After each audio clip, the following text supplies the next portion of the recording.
Hello, everybody. I hope everybody's doing well. Welcome to another episode of my podcast. And today's episode is entitled Self Talk. And as usual, I will start today's episode off with a quote. If you say you can or you can't, you are right either way. And that's a quote by Henry Ford. So, just to start this podcast off, just to get right, the last podcast that I generated, hold on, give me one moment. I'll explain the reasoning for this here in a minute. Um, so, okay, there we go. Back. So, I don't know what's going on with my tablet, which is what I usually use to record the video portions of my podcast, but that's not working. So, I'm going back to my cell phone, which is why if you're watching the video, you saw that little swipe and whatever. I was turning it to silent mode. All right, that's number one. Number two, the podcast that I previously had put out, that was entitled Time. For some reason or another, the intro to that podcast got cut off or cut out or deleted or whatever for whatever reason. So if you're listening to that podcast, when it comes on a bit abruptly, like it kind of just jumps into a conversation, and that's the reasoning for it. So I apologize for that as well. I didn't know until after the fact, after it was posted, that that's how it came out. I tried to fix it, but I'm still in the beginning stages of learning how to do this podcast. So I'm learning. It's a learning process. So I apologize for that. Also, I want to give a quick disclaimer because usually I record these podcasts early in the morning, but my daughters are up right now and they are very vocal, loud, and energetic. So I apologize in advance if you hear any little girls fighting, yelling, or screaming in the background, or if they even come upstairs and come up in the room, because I like to think this is my house, but in all actuality, this house belongs to them. So this podcast, getting back to the podcast, now that we've gotten all the disclaimers and apologies out the way, this podcast is about self-talk.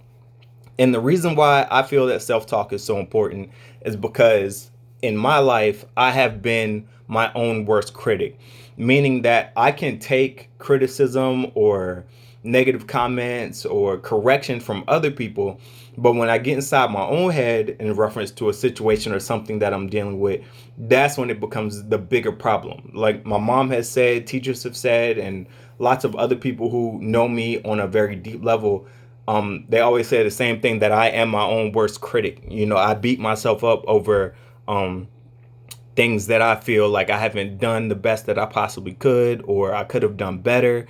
And that's something that I'm working on and working through.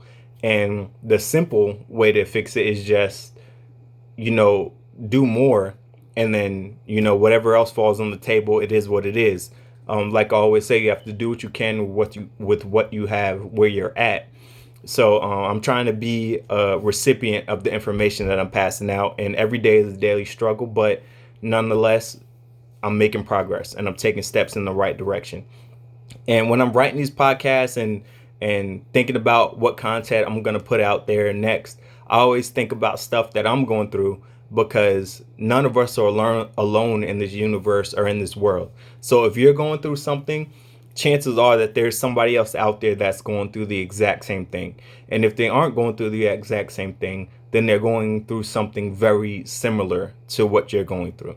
So when I make these podcasts, I have myself in mind. It's almost like I'm talking to myself. But if somebody else can pick up off of it, or it can help somebody else along the way that's dealing with the same issues, then that's awesome. Because at the end of the day, I want to impact people so that maybe their journey through life doesn't have to be as rough as mine was. So jumping into the podcast, we are always listening to the things that's said to us externally and internally. What coaches say, what teachers say, what parents say, stuff like that. We have to deal with that type of stuff on the outside. But then also, like I was stating earlier, we have to listen to that critic, or that little voice that's in the back of our head telling us that we aren't good enough, we aren't pretty enough, we aren't strong enough. And, we have to fight both of those. So it doesn't serve you. A war that is fought on two fronts can't be won. Meaning that if you're fighting over here and if you're fighting over here, you can't win, that battle, because you're just spreading yourself too thin. So it doesn't serve you to be your own worst enemy. If you got all this stuff externally that is bothering you, that is trying to uh, thwart your progress or your efforts to try and be successful or reach your goal. So why add to that by listening to them and accepting their opinion and perspective of you as true when you know that not to be true? Um, and the things that we listen to, we give them power, and that power can greatly influence our perspectives on ourselves and at large at the world. We give what people say power. So people could say you're ugly or you're weak or you're not strong enough, you're not fast enough. That can be their opinion of you, but that doesn't have to be true until we accept it as fact and make it true, make it our reality. And then when we mentally make that our reality and we accept that as a truth, then that's when we start seeing the physical effects of that stuff diminishing us over time and our ability. Like if somebody says you're smart, then you say to yourself like, hey, maybe I'm not smart, so why should I even try in school? And then you end up getting bad grades in school, which then has a domino effect, which can affect you immediately and or later on in life. So it doesn't serve you to think negative or to believe what these people say about you, because perception is reality. So if you perceive yourself as the things that people say about you, then that's going to be your reality. And if you don't want that to be a reality, don't believe it or don't give energy to it and just create your own truth. And that's perspective, basically. For this reason, we need to be stewards of our thoughts and the conversations that we have with ourselves. We need to watch what we say to ourselves. Every time you do something and it doesn't go the right way, you say, I'm stupid, I shouldn't have done that. Don't say that, because you might not think like it's a big deal. You might just be saying it joking around or saying it in passing, but your subconscious is listening to that. And the thing that you put out repeatedly, the vibration that you give off, your subconscious is trying to align you with that in the universe. Like the vibration of the frequency that you put out, the universe is going to align itself with that. So if you're continually saying you're stupid, even in a joking manner, then that's going to come to fruition. Or maybe the circumstances that prove that or solidify that are going to come to fruition because you have put that into the universe.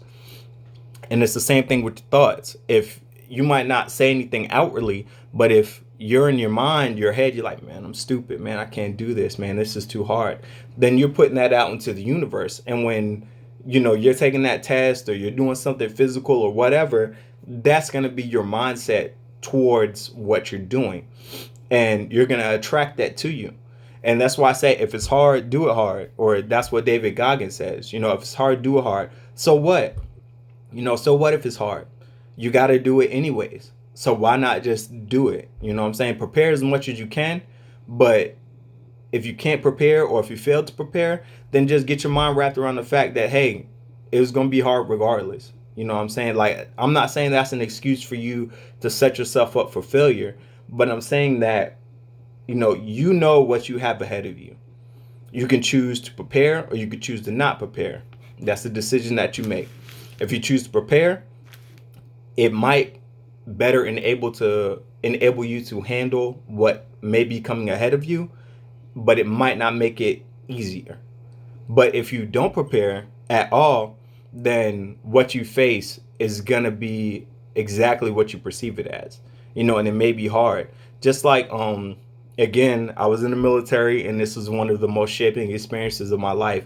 So I always go back to that. But when I went to military boot camp or Marine Corps boot camp, like everybody was saying, oh, it's going to be hard. It's a challenge. It breaks a lot of people, this, that, and the third. There was all of this negative type stuff, or stuff that was supposed to instill fear in me before I went to boot camp. But my mindset was, I know what I'm signing up for. I didn't sign up for something easy. And if it was easy, it's probably not worth having. So, I signed on the dotted line. Your task is repeat once. Again, that's my reminder. It's an app. It's really cool. It reminds you of habits. So if you're trying to build habits or track habits, that's a cool app to get. I'll attach it to this podcast since it interrupted the video, but it's a really dope way to build habits and to remind you to do your habits daily. But getting back to the podcast, so when I went to Marine Corps boot camp, it wasn't a shocker for me, or I didn't feel like there was anything I couldn't do. Like some stuff I may have not been able to do on the first round or at the first time, but I knew that by the time I graduated, that everything that was on that list, whether it was imaginary or real, that list of tasks that I had to pass in order to be considered a basically trained Marine, I had the capability to check mark all of those things off because I had faith in who I was. I knew who I was. And prior to going into boot camp, I went to a military college where basically your freshman year is a boot camp almost. You're treated like a new recruit. So I had already gone through a year of training and being in that mindset. So to me, 13 weeks was just something to slap on the end. Like it was nothing. And that's the mindset we got to have. We got to believe in our power because everything that we need to be successful is already in us. We don't need anything externally. All of that stuff is in us. The drive, the vision, the uniqueness, the potential, all of that stuff is already in you. You don't need anything outside of yourself. And the only thing that you have to do is to research and learn about yourself so that you can be able to access that stored up potential inside of yourself. Positive self-talk actually has measurable and observable effects. So we can actually see and observe the effects that positive self-talk has in our life. Some of the documented effects that positive thinking has in our life are increased vitality, greater life satisfaction, improved immune functions, reduced pain, better cardiovascular health, better physical well-being, reduced risk for death, and less stress and distress. So we can actually see what the power of positive thinking has on us in our lives. And conversely, negative thinking also has a negative impact that is measurable in our lives. Like, I know from experience, so I know you know from experience. But when you think negatively, things seem harder. Like, oh man, 50 push-ups for real. And then you get down, you do it. And by the time you get 30, you're like, man, I still got 20 more to go. But if you're in that mindset, like, man, 50 push-ups, I'm just going to knock this out and get it through. You burn through 30, get to 35, it may hurt a little bit more. Get to 40, it may hurt a little bit more. But you get to 50 and it hurts, but it wasn't impossible. And that has a lot to do with your physical strength and training and stuff. But a lot of this stuff is largely based in mindset. And we can see that by, like, the countless athletes like Kobe Bryant and Marshawn Lynch and even the older athletes, like if you look at Deion Sanders and Ray Lewis, like all of them talk about mindset. You got to be in the mindset. And a lot of the times they beat people before they even step on the field because they've talked to themselves so positively and visualized and affirmations and all these little things that we've talked about, they do on a daily basis. So their mindset is impenetrable. No matter what the news says about them, no matter what the opposing fans are saying about them, they came to do a job. And they know that they're very good at that job, that they're the best at that job. So when they step on the field, they've already won. Before the first ball is hiked, the first play of that game, they've already won. Because it's a battle of the mind. Everything starts in the mind. The battle is won in the mind. And that's the importance of positive thinking. Before you can learn to practice more self-talk, you must first identify negative thinking. And I found in my research that there are like 4 aspects to negative thinking that are readily available. I'm sure there are more, but these are the 4 aspects that popped out to me in the article that I was reading. And I'll attach the links to some of the information that I received in the show notes if you follow me on Anchor. So the first one is personalizing. You blame yourself for everything. Why? I mean, ultimately, you are responsible for all the decisions that you make in your life, which have a domino effect for the things that happen in your life. But everything can't be your fault. There are some things that you can't calculate. There are some things that are going to happen that are unpreventable. You may not be responsible for what happens to you, but you're responsible for what you decide to do after that. It is your responsibility to say, hey, I didn't get the job, but I'm going to go on and apply for another job, or I'm going to go to school and get a degree. Like, you're responsible to fix whatever deficiency or whatever happened that caused that circumstance to exist or to cause an issue or discrepancy. So it may not always be your fault. It may be, it may not be. That's just how life is. But it's definitely 110% your fault, your responsibility to fix whatever is an issue in your life. The second one is magnifying. You can focus on the negative aspects of a situation and ignoring all the positive. Just like the principle of polarity, which my podcast is named for. There's a pendulum, yin and yang. As far as it swings to the left, it's going to swing back to the right. That's one of the laws of the universe. So everything can't be negative. There has to be some type of positive. Like in every situation, there's some type of positive that you can readily identify or discover if you just look deep enough and find it. Um, it's all based on perspective. If you assume everything's going to be negative, if you assume that there's no way to win, if you assume that this situation is just going to destroy you and it's not positive, then that's going to be a reality, because that's the frequency and the vibration that you're sending out into the world. But it doesn't have to be that way, because you control that frequency and you control that vibration. It's just like going up to a TV. This is for you people that know about them older TVs that you had to get up and go and turn the channel, but you have to turn the channel to the right frequency. And if it's not, or that's more of a radio, but same thing with a television. You have to turn the television to the right channel to pick up what you want to watch. And if you're not in tune with the right channel, then you're not going to get what you want to see on TV.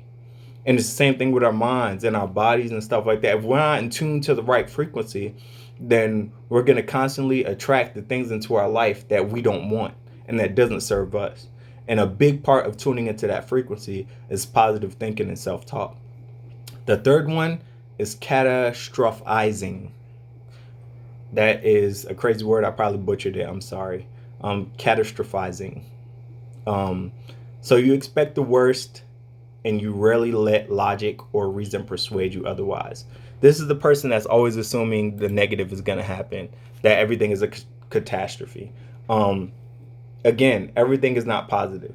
And you have to be optimistic, because like when we went into, like in the Marine Corps or in any military branch, when we do an operation, we have made many calculations before we go into the actual operation.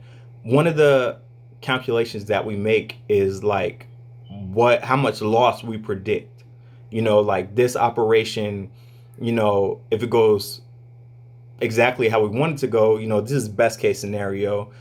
Worst case scenario is we're projecting this much loss of equipment, life, whatever.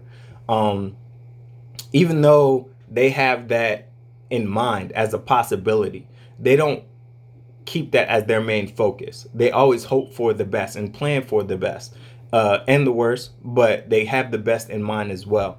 And we should be that same way. Like we can't always think that everything is bad, everything is a catastrophe, everything is negative, nothing ever works for us. Because again, you're attracting that vibration and that frequency, which is going to bring that stuff into your life, and nothing is going to work for you, because that's the precedence that you have set for your life.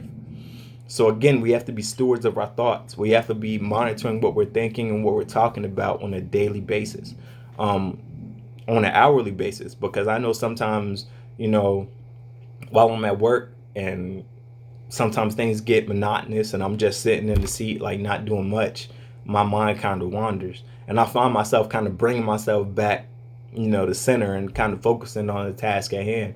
But I mean, I'm human. I do it too. But I'm just passing this information to bring it to your attention so that it's just something a little bit more that you can realize and have in the back of your mind. Like, hey, maybe what I'm talking to myself, what I'm saying to myself isn't the best thing for me, especially in this situation. And the last one is polarizing. You see the world in black and white or good and bad. There's nothing in between and no middle ground for processing and categorizing life events. This is something that I had immense trouble with in life, because the way that I went through life, everything was black and white. Either you were fat or skinny, either you were disciplined or undisciplined, either you were smart or dumb. Like that's how I lived a lot of my life. And then when I got into college, into the military, and later on into law enforcement, my current career, then I started seeing that there are shades of gray. Like everything isn't either this or that. Politics, religion, there are shades of gray, and everything just can't be explained as if this, then that.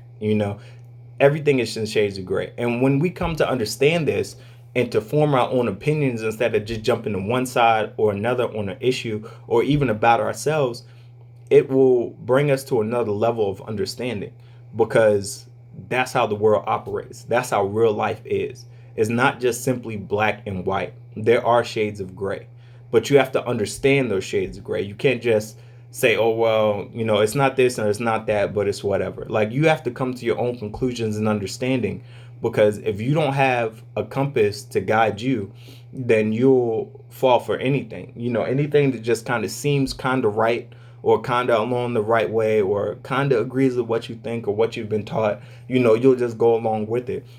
But one of the most important skills that I developed in college was the ability to critically think, and to research and come up with my own conclusions. That was one of the most important and most valuable skills that I developed in college. And I would say that college is worth it, maybe for that single fact alone. Granted, I didn't have much of the physical aspects of college because I did my college online, but still, nonetheless, critically thinking and being able to research sources and to find supporting information and come to your own conclusions is extremely important. I mean, nowadays more than ever, because the media is circulating so much out there, it's easy to get lost. But we have to critically think. And that is another part or another aspect of self-talk. So some ways that we can positively self-talk, or that we can practice positively self-talking. We can have a purpose higher than ourselves. What's your why? Like, why do you feel like you're here on earth? Like, every time you start to think negatively, ask yourself, does this thinking get me closer or further away from my why for what I want to do with my life? You can cut out negative people in your life. So people that are constantly negative, people that always complain, why are they around you? Because you are the sum of the friends that you hang out with. So if you hang out with 5 people who drink, party, and smoke and do all of this other stuff, then you'll be the next person in line that picks up those habits and those routines, because like attracts like. So if you hang out with millionaires, you get around them, start thinking like them, start having the same conversations that happen, see how they move through life and stuff like that, chances are you'll become a millionaire. Chances are. So we need to be stewards of who we hang out with as well. Be grateful. I've probably said that in like 3 or 4 different podcasts. We have so much to be grateful for. I mean, even if you're in the worst situation and it seems like there's no sunlight bearing down on you, or anything, that you're constantly in a storm or in a rough season, we have something to be grateful for. And if you focus on that, it can be something you can use to anchor yourself and pull yourself through that trial to get you to the other side. Don't compare yourself to others. That's a big one. I was listening to a podcast, or not a podcast, but to Motivation Today, something on YouTube. And they were saying, we're all writing a book or a story about our lives. And you can't take your chapter 1 or your chapter 2 and compare it to somebody else's chapter 10. Because you don't know what all they went through, what struggles they had to go through, and what made them the person they are today. So we don't need to compare ourselves with others, because we don't know where they're at in their growth. You know what I'm saying? And a lot of people that show themselves to be some type of way may not be that way. It might be a facade. So we need to pay attention to that as well, because everything isn't what we perceive it to be. Perception is reality. So if we perceive it to be one way, we could paint a picture that is totally incorrect. So it's important to keep those things in mind. Use positive words with others. So speak positively, practice it. Speak positively to yourself, speak positively to others. Your task is repeat affirmations. Repeat affirmations. See, I got that as my daily task. That's actually one of the things that's on the list. It's a little bit further down, but it's important that we have affirmations. I've talked about that as well. Believe in your success. Believe in yourself. Be your own cheerleader. Who's gonna be there for you more than you? And even if you don't have anybody to be there for you, you need to be your own cheerleader. You need to be there for you. You don't need nobody else. You have everything in you in order to be successful. Now, I'm not saying that to preclude yourself from having a team or surrounding yourself with individuals who can help you or going out there to seek help, but you need to believe in yourself, like fundamentally. Like, I have what the tools I need to be successful. I just need to develop them, cultivate them, and seek out individuals who maybe specialize or know more than I can, who can help me circumvent the long route and take the shortcut to success or to my goal. Don't fear failure.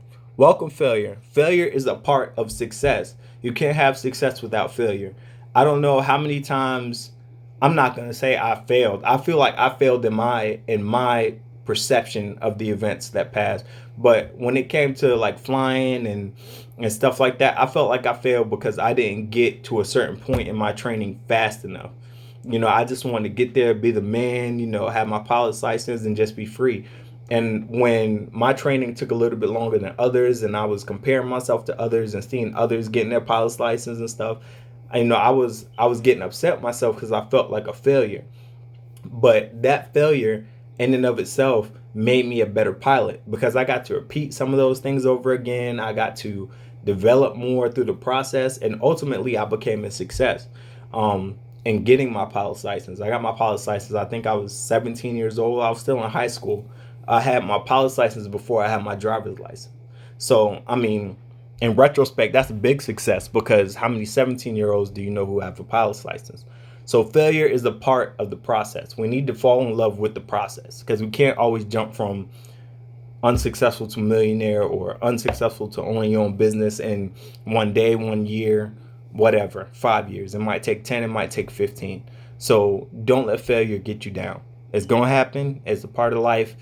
Just take it on the chin and keep going. Replace negative thoughts with positive ones. Again, you got to be positive.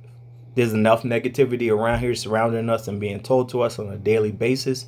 We got to be positive. We got to be our own cheerleaders. Post positive affirmations. Again, you heard my reminder going off, telling me to repeat my affirmations. That's a big one. I repeat those affirmations every time my reminder tells me. I just start off by saying what I want in my life and who I am. I am this, I am that. And I constantly tell myself that. And I try to adhere to it day in and day out, but sometimes I might fall short. Right now I'm scheduled in my app to repeat it 3 times a day. I might only repeat it once or twice. These past few days I've been hitting it 3 times a day. So I'm making my mark. But, again, it's another step towards positivity that I'm trying to cultivate in my life. And the last one, don't dwell in the past. Again, there is no past. There's only the present, and there is no future. And the things that you are now doing in the present are cultivating or creating your future. So you don't need to dwell in the past because it already happened and there's nothing you can do about it. So focus on today, be grounded, be here so that you can turn your future around for the better. And I know that I've always said that, this podcast is important or this perspective of personal development is important. It's all important because you got to look at yourself as a big puzzle. You know what I'm saying? And the things that we discuss in these podcasts and, the things that we read and research and that we learn, we seek out, that's all part of plugging in pieces to the puzzle. It's all part of making yourself into the person that you want to be for tomorrow or for somebody else or that the world needs you to be in order for you to be successful. So when you hear these podcasts, it's just one perspective on a bigger picture. That's why I try to go episode after episode. But it's all about perspective. It's all about self-talk. And it's all about just going after it and doing your best. Because life is what you make it.